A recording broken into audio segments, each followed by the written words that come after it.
MP board कक्षा 11वीं वाले सभी बच्चे ध्यान दें। प्यारे बच्चों, प्यारे साथियों, त्रैमासिक परीक्षा अब आपकी जो होने जा रही है उसके लिए मैं पेपर बता रहा हूँ।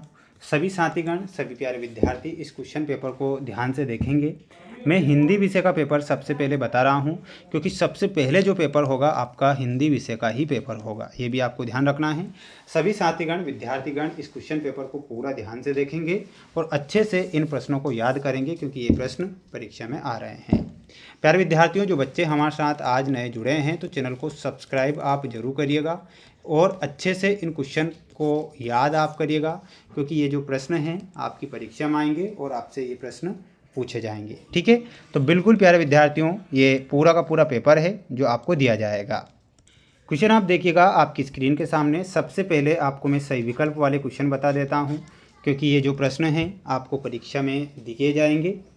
रजनी एकांकी की लेखिका कौन है? प्यारे विद्यार्थियों, रजनी ये एक प्रकार से एकांकी है, तो इसकी जो लेखिका है वो कौन है? तो इसमें आपको ध्यान रखना है मन्नू भंडारी।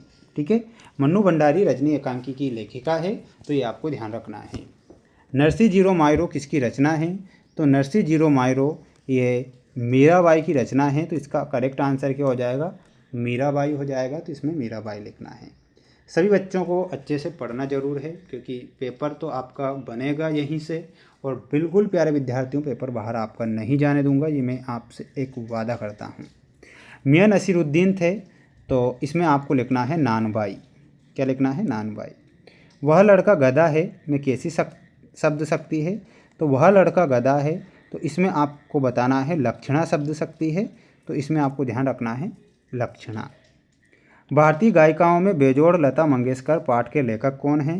तो इस पाठ के जो लेखक है वो कौन हो जाएंगे? कुमार गंधर्व। ठीक है, तो कुमार गंधर्व। कविता का गांधी कहे जाते हैं, तो भवानी प्रसाद मिश्र को कविता का गांधी कहा गया है, तो इसमें भवानी प्रसाद मिश्र लिखना है। स्क्रीनशॉट ले लीजिएगा और अच्छे से इन क्वेश्चन को आपको याद करना है, और क्योंकि प्यारे बच्चों 100% मैं कह रहा हूँ कि पेपर आपका आएगा, बिल्कुल आएगा, इसलिए आप पेपर को पूरा देखें।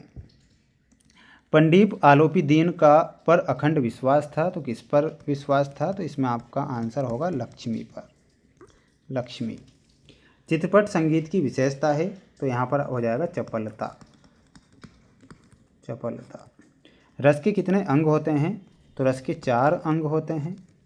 अर्थ के आधार पर वाक्य के कितने भेद होते हैं? तो अर्थ के आधार पर वाक्य के 8 भेद होते हैं। भक्तिकाल के प्रेम मार्गी शाखा के प्रमुख कवि कौन हैं? तो इसमें आपको लिखना है जायसी, मलिक मोहम्मद जायसी। शब्द के पूर्व लगने वाले शब्दांश को क्या कहते हैं? तो उन्हें उपसर्ग बोला जाता है, तो इसमें आपको लिखना है उपसर्ग।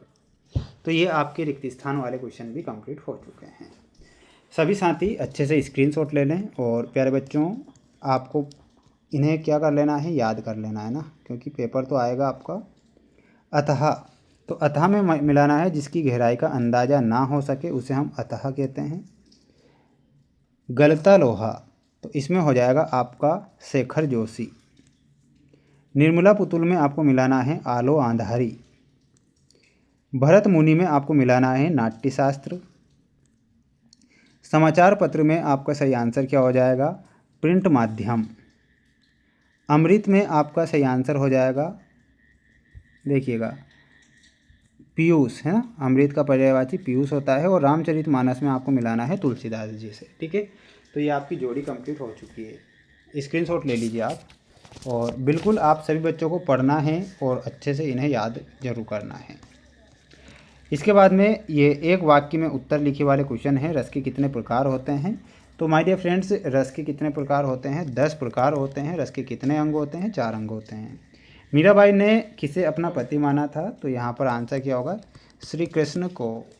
श्री कृष्ण। मियां नसीरुद्दीन शब्दचित्र किस संग्रह से लिया गया है? तो इसमें आपको लिखना है कृष्णा सोबती के हम हशमत नामक संग्रह से। क्या लिखना है? इसमें आंसर हो जाएगा हम हशमत।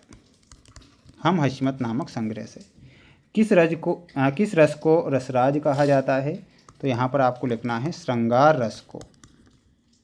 श्रृंगार रस। अलंकार किसे कहते हैं? तो इसकी जो डेफिनेशन है वो कमेंट बॉक्स में आपको बताना है। देखते हैं कौन आंसर देगा। भारत में पहला छापाखाना कब व कहाँ पर खुला था? तो ये 1550 में खुला था, है ना। कब खुला था देखिएगा, ध्यान रखना है, 1550 में गोवा में। टेढ़ी खीर मुहावरे का अर्थ लिखिए। तो इसमें आपको लिखना है कठिन कार्य। कठिन कार्य, ये आपको करेक्ट करना है। नेक्स्ट क्वेश्चन की ओर बढ़ेंगे। ये आपके सत्य सत्य वाले क्वेश्चन है। नमक का दरोगा कहानी है, तो ये आपको सत्य लिखना है। दुष्यंत कुमार गजलों के लिए जाने जाते हैं, तो ये भी आपको क्या लिखना है? सत्य लिखना है। हिंदी साहित्य के इतिहास में भक्तिकाल स्वर्णयुग कहलाता है। चौपाई के प्रत्येक चरण में 16-16 मात्राएं होती है, सत्य होगा। कवित्व में 31 वर्ण होते हैं, सत्य होगा। संचार शब्द की उत्पत्ति अचर धातु से होती है, ये गलत हो जाएगा। ठीक है, तो इसका भी क्या लेना है? स्क्रीनशॉट लेना है। सभी विद्यार्थी एक बार अच्छे से पढ़ेंगे और इन क्वेश्चन के आंसर, जो क्वेश्चन बच रहे हैं जैसे कि 6 से 23 तक के क्वेश्चन, तो इनके आंसर में आपको नेक्स्ट वीडियो में हमारे द्वारा बता दिए जाएंगे। तो बिल्कुल चैनल को सब्सक्राइब जरूर करें। जय हिंद।